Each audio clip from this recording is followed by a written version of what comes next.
Hello and welcome to Colin Bradley Artcast. I'm Stephen Bradley. And I'm Colin Bradley. How you doing, Dad? I'm very well, Steve. All the better for seeing you all last weekend. It was absolutely lovely, especially Barnaby, of course. That's Um, right. it's gorgeous. Yeah, we couldn't be more thrilled. Family of four now, and it's so lovely. It's unbelievable. It was just such a magic experience, and Mm, mm. it always is. You know, the last one was just so special. Um, but this one was really crazy because we opted for a home birth this time. Um, we chose to do that. We wanted to have him here, and it went really smoothly. It was just so lovely. What a difference, you know, not clinical at all. Mims did it with no pain relief. It was remarkable. She's an absolute Wonder Woman. Well, I just I couldn't believe it when I saw you. I mean, it was a few days, wasn't it? Three. It was Yeah, on the he was born on Saturday. Wednesday, and you saw him Saturday, so That's he's right. 4 days old. I couldn't believe Mims looked so well. I just couldn't believe it. I had to tell her so. Usually after giving birth to a baby, you have a bit of a downward time for a while and then perk up. But she was perky and it was unbelievable. So I could understand that. It must be Yeah, lovely to be in that situation where you're appreciating everything that's going on, uh, mm, and you get well. To be honest, the vibes when we saw you all was absolutely wonderful. Everybody was so happy, especially little Eloise.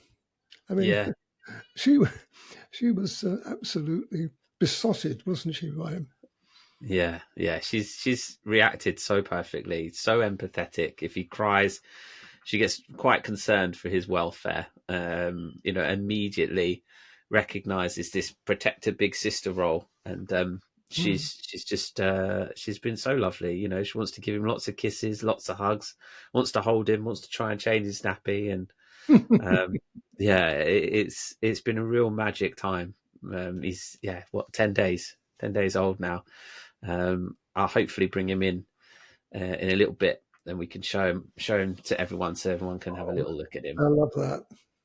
Yeah, but for now, we'll crack on with the podcast. Obviously, we missed a week. You did send me a couple of pictures, but in the throes of everything happening, it was a little bit too hectic to really. I tried to keep things running as smoothly as I could, but I didn't get to post the picture. So I will show your progress that was last week, and also combine this with a question that we had over on YouTube.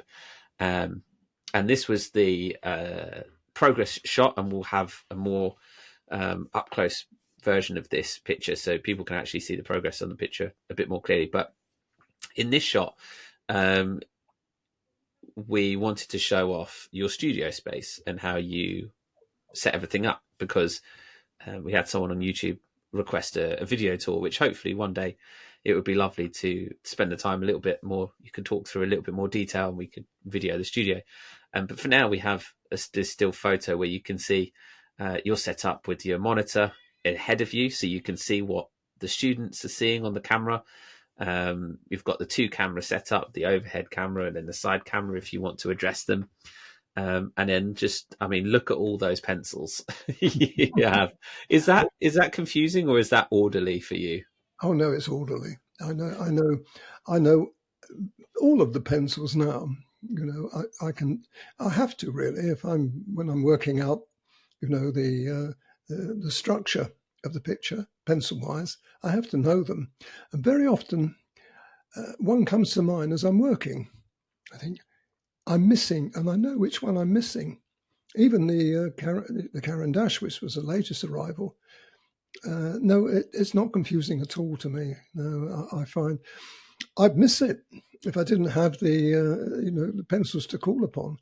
But in this situation, I literally put the pencils down and took the picture. So you get warts and all there, measures and the my Um, television remote um, control was there, and I mean, it's not messy, and there's just a lot of pencils around, but I wouldn't say that's cluttered or messy. You can see the lights there that you've got on, the microphone on the far left. So all of your tech stuff is all set up there. Your mm, color mm. shapers and what? The pencil arrangement's interesting there. You see that I've got a tray of pencils, haven't I, on the right hand side with pencil sharpeners and razor blades. There's razor blade, a new razor blade there I can see. Well, those pencils I don't use very often. I reach them for them if I want to use perhaps like the sky, for instance. In fact, I think there's a one there, a silver one that's on above the color shapers. Well, that's got the sky color in there. So when I want to, do a larger area, I use one of those. Use the pencils up, in other words. You get that small, you can't really use them successfully when Yeah. you're doing the pic. So that's one, and that's what that tray is. It contains lots of little bits of pencil that, if I get to a situation like that, I can just change it slightly. Sorry to interrupt you, Dad, but we have a visitor. Oh, He's have able we? to Oh, knock on doors himself already. Hello. So we just bring this little boy into frame. You want to cuddle with your dada? Come here, kiddo. look. So we'll just show off this little Barnaby boy, and look at all of that hair. All of that I hair. envy him, Steve. I envy him. So he's doing really well. Yeah, we're recording. There we go. This little munchkin here. He was born £6.9, and he's already grown a lot in a week, haven't you, kid?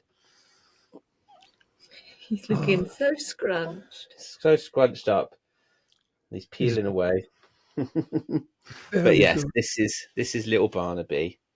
You want to say hello, Barnaby? You're first. You want to go onto camera on the microphone?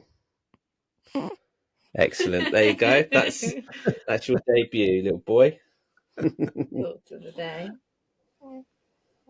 Good job. Anyway, thank you very much, my love. Wow. Oh, that was wonderful. Thank you for that. And I'm sure everybody appreciated that. Big Yeah. Thanks very much. That was worth interrupting you for. There you go. Oh, As you were, Dad. Yeah. Gotten where I was now. Well, we were talking about the pencils. Yeah. But everything else is there. Everything I use, everything that you see, that I do use. My little roller ruler on the left hand side, I use that. Usually, when I want the straight line, there's not many straight lines in this picture, so I didn't use it in this one. If I've got a horizon line, for instance, or a mast of a ship, or something like that, I use a roller ruler for it. People have seen that anyway in operation. And the picture I've got is in front of me. You see, we did show a forerunner of this, didn't we? When we just had the top of the head and a little bit of the stick, and then we moved on to. I haven't finished it yet. I'm still very close to finishing, but you'll see this as we go on. So let's show that in a little bit more detail just quickly before we move on to where you are currently. This is the isolated picture of just the dog, so you can see a little bit more clearly where you were at last week, and it is coming together really nicely. You're really starting to get the light and shade. The light source. That's right. Is lighting up that fur on the right hand side and casting that shadow on that stick. That stick just looks amazing. It does not look like it's been easy. It isn't. It's interesting that you've got the light playing on the very end. That's the light source hitting that. You've also got a light just coming out of his mouth, isn't it? think, well, where's that light coming from? That's being reflected back from the dog. You get lots of reflections, and you've got to remember that when you're doing something like this. Otherwise, it wouldn't look right. If you just did a stick, you've got to see, you've got to have the sense of realism there, and that's what that is. And the stick is reflecting in the dog as well. It's like a bit of each. You see where you've got above that, you've got that slight ochre look to the dog, and that's being reflected from the stick there, and the face, the white face on that side is reflecting into the stick.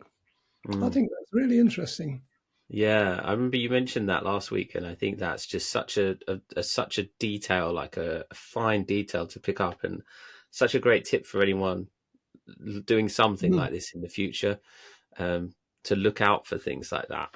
Those nuances of color that might be reflected back into an animal. Absolutely amazing. Right. So let's move on to the current. Is this the one I just showed? I can't remember. No, this is the one. This is the latest one. Mm-hmm. And you see here, we've got some trees have magically appeared on the left-hand side. That wasn't on the picture. It was just a little bit of something going on. I don't know what it was. But I didn't like that. Now, when you've got a picture that you can compose yourself, I felt that it needed something over there. It was a little bit lopsided, With a photographic, when you take a photograph, it's acceptable. But in a situation like this, you need that balance. So what I did, I continued the tree line, which I think looks much better than just having it just as a sky, which it was. And now the other thing here is, you see that paw? Well, he's been chomping through muddy grass. And yes. The paw, when I came to actually do that, I thought, well, how am I going to tackle that? There you go. Now you see it. Close up. You sent me a close up of that. I mean, that looks. What's that? It's. How do you make sense of that? Well, what you do, you take it a little bit at a time. It didn't take long. I would think the whole process there would have been about 10 minutes, if that. It's very quick. But what I did to start with, you've got the dark grey pastel paper. You can see that at the lower part of the picture. You start off with that. And then you use I used 273. Now, in the animal, I was using 233, which is the bluey colour. But here, we needed earthy colour, literally, because it's earth. So I used 273 there to start with and put that in. That was a starting block, and you can just see traces of the 273 in the paw. And then on top of that, I used 175. Now, those are the only colours I really needed to use, because that gave me the dark and the contrast.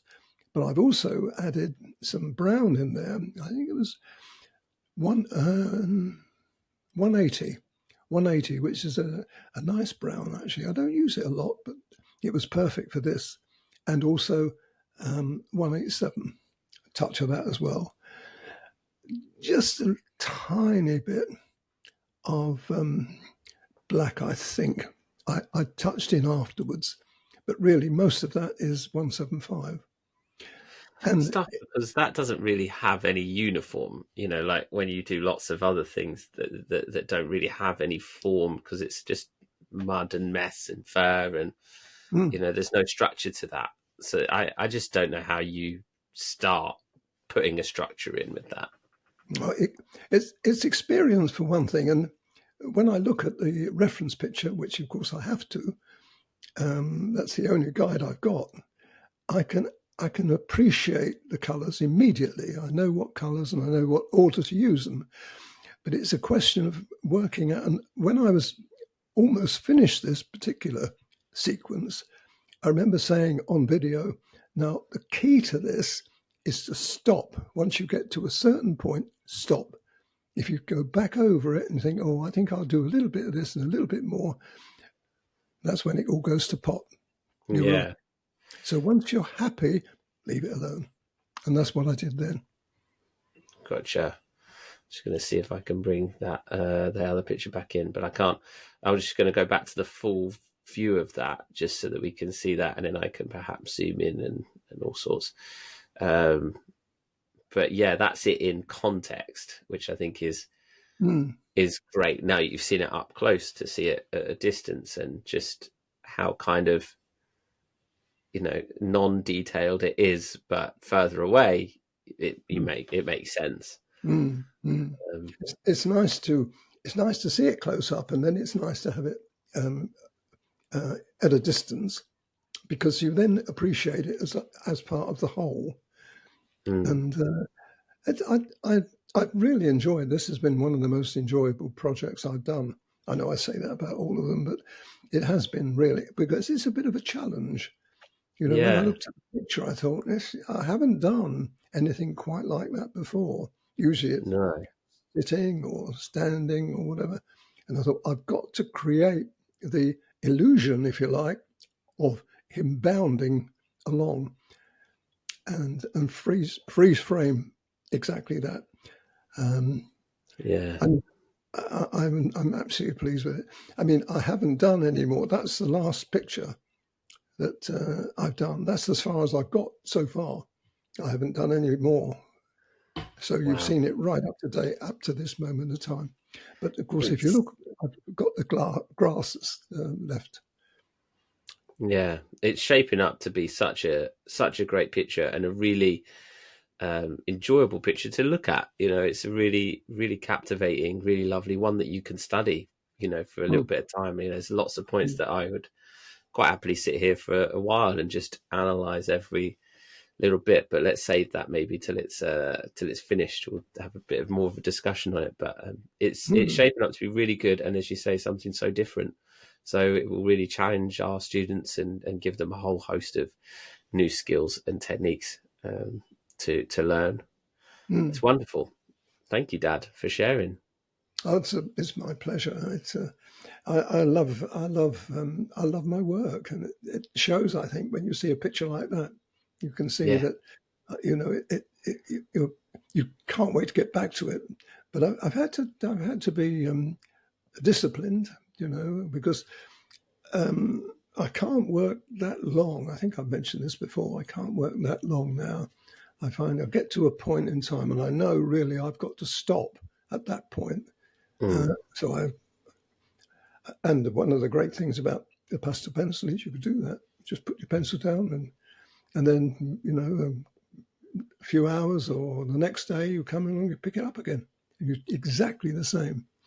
And with the video in, it's all set to the same level. So people wouldn't know when they look at the whole thing that I haven't sat there from the beginning and for 2 or 3 hours, which would be in the end, and just didn't stop. But I do stop. But I can pick up quite quickly where I left off. Good. That's nice, and that's how it should be. Something so relaxing, and just pick up and put down whatever. I think that's like you say, a big appeal of the pastel pencil. And I know that a lot of new people are discovering us and getting in touch with us, and I just think that's wonderful that this message of the pastel pencil medium is still spreading, and there are still people discovering it and going, "Oh my gosh, this is a wonderful medium," and something that they can really get stuck into. So that's lovely. Excellent. All right. Well, I'm going to get back to looking after Barnaby and spending the evening with the family. But I'll have this episode up at the weekend, so everyone will hopefully get to listen. And we'll be back next week to see how you're getting on and see the next progress picture of the dog running through the grass. Out of interest, I've got another one which is absolutely mind-bending. I'm not going to give it away, but when I saw this picture, I thought that I've got to do. It's a lovely picture. Another animal, and I might tell you a bit more about it next week. Good stuff. Well, there's a teaser. That'll keep you coming back, everyone. Good stuff. All right. Well, thank you, everyone, for watching and for listening. As always, we'll leave it there for this week. I'm Stephen Bradley. And I'm Colin Bradley. Enjoy your week.